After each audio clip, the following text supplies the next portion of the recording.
తిరుమల లడ్డు ప్రసాదంపై మరో వివాదం చర్చనీయాంశంగా మారింది. లడ్డూలో పొగాకు పొట్ల ఉందని ఖమ్మం భక్తులు ఆరోపిస్తుంటే అది దుష్ప్రచారం మాత్రమే అని టీటీడీ అంటోంది.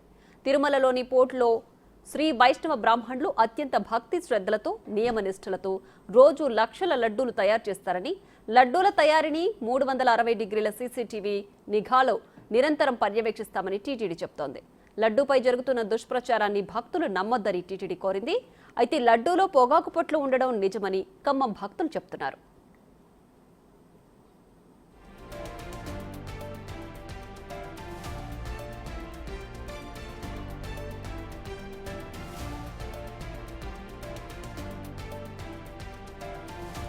ఈ నెల 20న శ్రీవారి దర్శనానికి వెళ్లామని, దర్శనం తర్వాత లడ్డూ ప్రసాదం తీసుకున్నామని చెప్తున్నారు. ఇంటికొచ్చాక ప్రసాదం పంచేందుకు లడ్డూలు బయటకు తీస్తే ఓ లడ్డూలో పొగాకు పొట్లం ఉందని అంటున్నారు. లడ్డూపై తాము ఎందుకు అబద్ధం చెబుతామని, దేవుడి మీద నింద వేస్తామా అని భక్తులు ప్రశ్నిస్తున్నారు. ఇకపై అయినా ఇలాంటి పొరపాట్లు జరగకుండా చూసుకోవాలని టీటీడీకి విజ్ఞప్తి చేస్తున్నారు భక్తులు. 20వ తారీఖు మార్నింగ్ అక్కడ దిగాం. సర్వదర్శన్కి స్కానర్ ద్వారా సర్వదర్శనానికి వెళ్ళాం. తీసుకొని 12ంటికి మాకు దర్శనానికి వదిలారు. 1:30కి బయటకు వచ్చాం.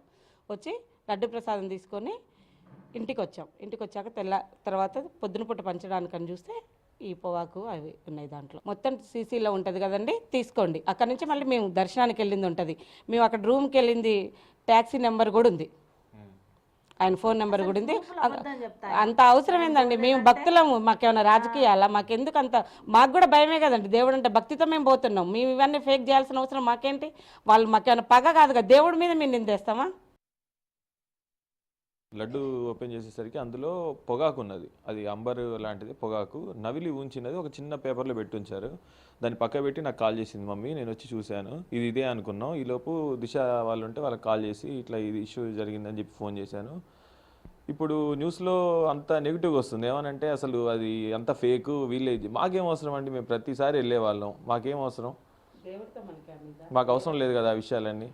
టీటీడీకి ఇప్పటికైనా నేను కోరుకునేది ఏంటంటే ఇక మీదనన్నా ఇలాంటివి జరగకుండా చూసుకోవాలి, అంతే. ఏం లేదు అంతమించి. దీన్ని రాజకీయాలు చేయదలుచుకోలేదు, ఇంకేం చేయదలుచుకోలేదు. ఏ రాజకీయంతో దానికి సంబంధం లేదు. అక్కడున్న ఒక ఎంప్లాయీ తప్పు చేశాడు, ఆ ఎంప్లాయీ ఎవరనేది మీరు రెక్టిఫై చేసుకొని మీరు ఇది చేసుకోవాలి, అంతే. దీన్ని అంతమించి ఇష్యూ చేయమాకండి. ఇలాంటి దారుణం జరిగిందంటే అసలు చాలా బాధేసింది. కళ్ళమ్మటి నీళ్ళు వచ్చినాయి. ఆ లడ్డు ఓపెన్ చేసేసరికి అందులో పేపర్లో కట్టి అంబర్ ఉందండి. ఆ అంబర్ ప్యాకెట్ చూసి, అంబర్ పొడి చూసి షాక్ అయ్యాను. ఇదేంటి ఇలా ఉందని మా ఇరుగు పొరుగు వాళ్ళని కూడా పిలిచాను, మా బాబుకు చూపించాను. ఇది అంబరే అన్నారు. అంబర్ అని మేము చాలా దాన్ని బాధపడ్డామండి. అసలు అలాంటి పుణ్యక్షేత్రంలో ఇలాంటి అంబర్ పెట్టడం ఎందుకు? నవ్విలి పెట్టిందండి అది. నవ్విలి పెట్టి పేపర్లో మూట కట్టి పెట్టారండి, ప్యాక్ చేసి పేపర్లో, చిన్న పేపర్లో అలా కట్టడం అది ఎంత దారుణం అండి? అది ఎంతవరకు కరెక్టు? మేము రాలేదని అక్కడ నిందిస్తున్నారు, చెప్తున్నారు కదండి ఫేక్ న్యూస్లని. మేము వచ్చామో రాలేదో మా దగ్గర ప్రూఫ్లు ఉన్నాయి, ఫొటోస్ ఉన్నాయి, అక్కడ కూడా సాక్ష్యాలు ఉన్నాయి కదండి. మీకు ఫోటో సీసీ కెమెరాలో చూసుకుంటే ప్రతిదీ తెలుస్తుంది కదా. మేము రాలేదని మేము ఎట్లా అబద్ధం చెప్తాము?